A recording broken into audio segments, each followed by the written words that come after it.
అధ్యక్ష,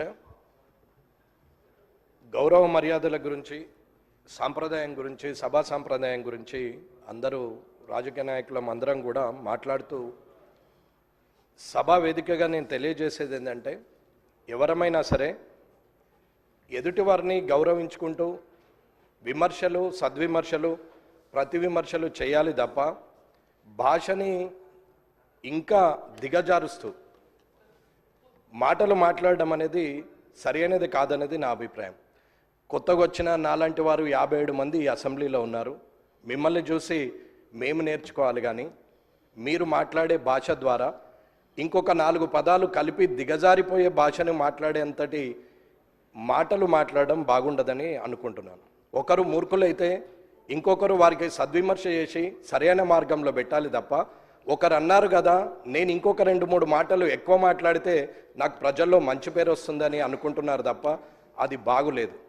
ఇలా మనం ఒకరి మీద ఒకరు మాట్లాడుకుంటూ వాటిని కనీసం రికార్డ్స్లోకి కూడా తీసుకునే పరిస్థితులు లేకుండా మీడియా ముందట మాట్లాడుతూ పోతుంటే ఆఖరికి మీడియా వాళ్ళు కూడా క్లాస్మేట్స్, చిన్ననాటి మిత్రులు ముఖ్యమంత్రి గారు అయినట్టు ముఖ్యమంత్రి రేవంత్ రెడ్డి లేకపోతే మాజీ ముఖ్యమంత్రి చంద్రశేఖరరావు అని చెప్పి సింగులర్ వర్డ్లు మాట్లాడి, ప్రధానమంత్రి మోడీ అని మాట్లాడి చిన్ననాటి మిత్రులతో సంబోధించినట్టు సంబోధించే పరిస్థితికి మీడియా కూడా వచ్చిందంటే దానికి కారణం రాజకీయ నాయకులమైన మనం అనేది మీరు గ్రహించాలి.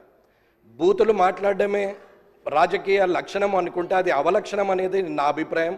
దయచేసి సభలో ఉన్నటువంటి పెద్దలందరూ కూడా చంద్రశేఖరరావు గారి నుంచి మొదలు పెడితే ఇప్పుడున్న ముఖ్యమంత్రి రేవంత్ రెడ్డి గారి వరకు మధ్యలో ఉన్న మంత్రులు కానీ, ఇక్కడున్న ఎమ్మెల్యేలు కానీ, కొత్తగా ఎన్నికైన మాలాంటి వాళ్ళు కానీ, రానున్న శాసనసభకు వచ్చే సభ్యులు కొత్త వారికి కూడా మంచి సందేశాన్ని ఇవ్వాలని, మంచి సభా సాంప్రదాయాన్ని ఇవ్వాలని, రాజకీయంలో మనము మంచి పేరు తెచ్చుకోవాలనేది అందరి సభ్యుల్ని నేను కోరుతున్నాను. మీడియా ముందట నోటికొచ్చినట్టు మనం మాట్లాడడం వల్ల మనల్ని మనం దిగజారుస్తూ ప్రజల్లో చెడు పేరు తీసుకొస్తున్నాం అనేది ఆలోచించాలి. ఇకపోతే హైదరాబాద్ పట్టణం వరల్డ్ క్లాస్ అంటారు, మన మాటలేమో థర్డ్ క్లాస్కి పోతున్నాయి. ఈ వరల్డ్ క్లాస్, థర్డ్ క్లాస్ని కొంచెం చూసుకుంటూ ప్రజలందరూ కూడా గమనిస్తున్నారు. కాబట్టి మీరు సభను అధ్యక్ష మీరు ఖచ్చితంగా ఇది చెప్పాల్సిన అవసరం ఉన్నదని తెలియజేస్తున్నారు. శ్రీ జాఫర్ హుస్సేన్ గారు, మినిస్టర్ గారు. గౌరవ సభ్యులు వెంకటరమణారెడ్డి గారు చెప్పిన ప్రస్తావన చాలా ముఖ్యమైనది అధ్యక్ష. ప్రతి పార్టీకి సంబంధించిన సీనియర్లు, ఆ వ్యవస్థ అందరూ కూడా అదే విధమైన సదాభిప్రాయంతో పోతే ప్రజాస్వామ్యం చాలా పటిష్టంగా ఉంటుంది. సరే, ఈరోజు వారు అనుభవం గల నాయకులు అధికార పక్షంలో ఉండి అనేక సందర్భాల్లో కూడా నేను చెప్తా ఉన్నప్పటికీ ఈరోజు ఎవరు మాట్లాడినా తప్పేమంటున్నాము సార్, ఎవరు మాట్లాడినా తప్పేమంటున్నారు. ఆ ప్రస్తావన సార్, ఆ ప్రస్తావనకు సంబంధించి వెంకటరమణారెడ్డి గారు చేసిన ప్రస్తావన గురించి నేను ప్రజాస్వామ్యానికి సంబంధించిన అంశం విషయంలో వారు కూడా ఒక హెల్దీ ప్రాక్టీస్ని చేసుకోవాలని వారు కోరిరు.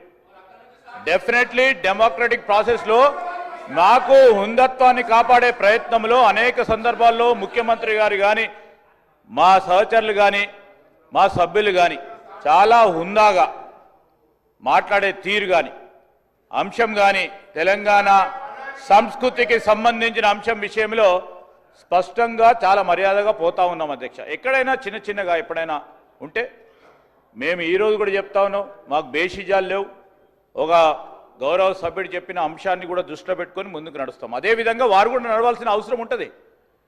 గౌరవ సభ్యులకు సంబంధించిన పార్టీ సభ్యులకు సంబంధించి సీనియర్ నాయకులు ఉన్నారు, వారు కూడా వారి నాయకులను మొదటగా మర్యాదగా మాట్లాడే ప్రస్తావన తీసుకొస్తే కూడా బాగుంటా ఉండే.